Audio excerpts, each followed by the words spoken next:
Welcome back to the Trading Block. This time we're going to go over the difference between the S Corporation and the C Corporation. The biggest difference is taxation. In the C Corporation is the biggest and most prevalent corporation there is. So, the difference is it experiences double taxation. What does that mean? Is that you, as the owner or shareholder, are taxed both as an individual and as a corporation. You're going to experience corporate income tax. So you're going to be taxed on your personal tax and you're going to be taxed on corporate income tax. So that is what they call double taxation. In S Corp, they do not have that. In S Corp, it's more like an LLC when it comes to taxation. You only tax on the personal level. A C Corporation is required to submit reasonable and stable income, payroll, unemployment, and disability taxes, as well as it must provide a board of directors to oversee managerial and operational issues just to make sure it avoids the principal agent dilemma. A C Corporation limits the personal liability or responsibility for its directors, shareholders, officers, and its employees. In addition, it can continue to exist as owners change and management is replaced.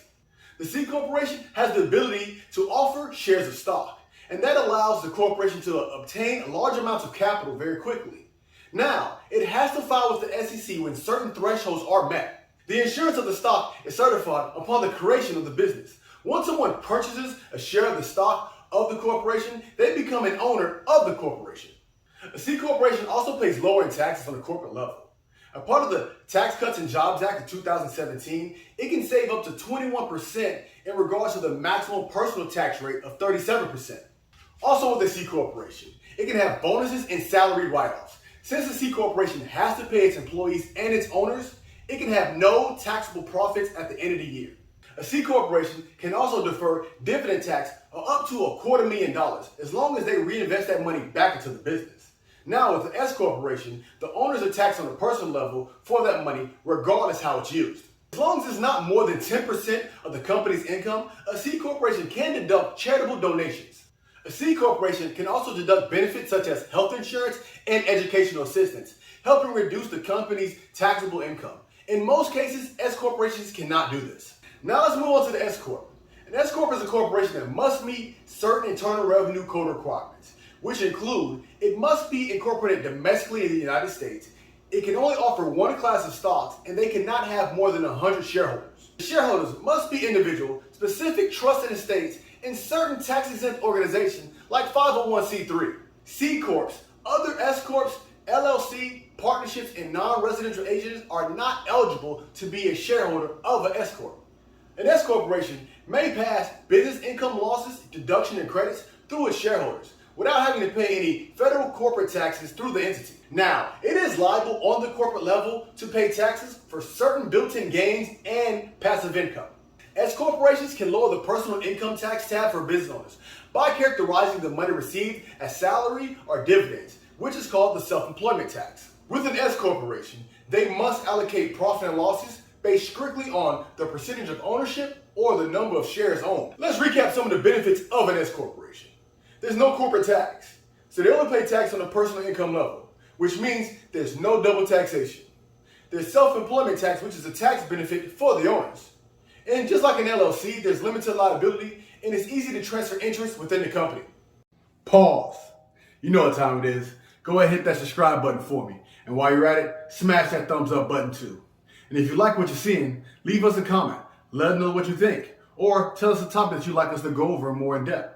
Now, back to the video. Some of the cons of the S Corporation is the cost of establishing the incorporation, the limited number of owners you may have, the complex compliance rules you must follow, and this potential growth stunning because there's certain qualifications you must meet to keep your status. S Corporation is very similar to an LLC, but the LLC is more flexible. There's no IRS regulations when it comes to the distribution of funds and the number of owners you may have. In the LLC, you can distribute profit and losses in any proportions amongst the owners that you see fit. It's easier to set up an LLC than an S Corporation, but the financial options of an LLC is more limited than the S Corporation. An LLC is more preferable for a sole proprietorship or enterprise with few partners because of its flexibility and its ease of establishment. But if a company is larger or aspires to be larger, then an LLC may not be the way to go. An S Corp may be the best fit for you. With the financial options available, you can give equity stakes to your investors for capital. With your formal structures and compliance procedures that you must follow, It gives a good base and structure for your company to keep your S status. Now, if you want to be even larger and have more flexibility, then a C Corp may be the way to go. You got to remember, with the S Corp, you can only have 100 owners. With the C Corp, you can have as many owners you want and has more flexibility because it has less rules and regulations on the type of owners you can have. Got to remember, with C Corp, there is double taxation and corporate tax. The beautiful thing about the S Corp, no double taxation, just like an LLC. But the LLC is a little more flexible than S Corp, but it does not provide the same type of financial options as the S Corp. Got to remember that. So again, what we say here at the Trading Block, do your homework, find the research, back up the evidence. That's what we want you to do. Look into your state governments, your state rules, your state regulations, and find what best fits you and your partners in your company and your goals. Only you knows what's best for you.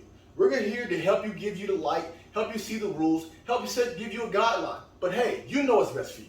Again, we want to see you succeed. I can't wait to see you again on the Trading Block. See you next time.